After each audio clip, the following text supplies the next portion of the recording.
મોટાભાગે બધા જ વિદ્યાર્થીઓએ વાત કરી. હું એકાદ બે ઉદાહરણ આપી અને વાત કરીશ, કારણ કે ગુરુ પૂર્ણિમા ક્યારે આવે, શા માટે ઉજવીએ છીએ. મોટાભાગના વિદ્યાર્થીઓએ કહ્યું કે ગુરુજી ઘેટાનું ટોળું સાંભળ્યું ને, મેં ઘણી વાર કીધું છે. ઘેટાનું ટોળું નદી કિનારે હોય અને એમાં એક સિંહનું બચ્ચું છૂટું પડી જાય અને ઘેટાના ટોળામાં ભળી જાય, અને એ ઘેટાના ટોળાની અંદર સિંહનું બચ્ચું ભળે. ઘેટા જેમ કરે એમ કરે, ઘેટા જે ખાય એ ખાય, જેમ પાણી પીવે એમ પીવે, જ્યાં ફરવા જાય એમ સિંહનું બચ્ચું ફરે.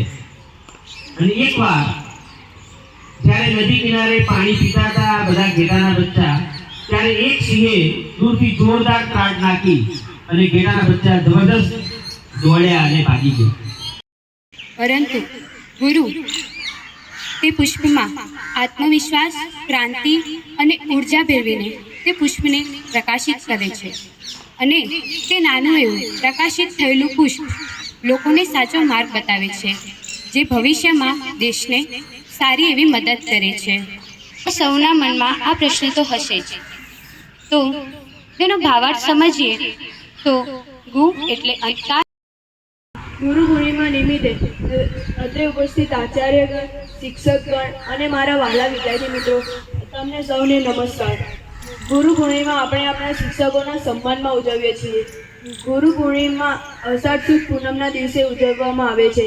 ગુરુ પૂર્ણિમાને વ્યાસ પૂર્ણિમા પણ કહેવામાં આવે છે, કારણ કે આ જ પૂર્ણિમાના દિવસે આપણા આદિગુરુ વ્યાસજીનો જન્મ થયો હતો.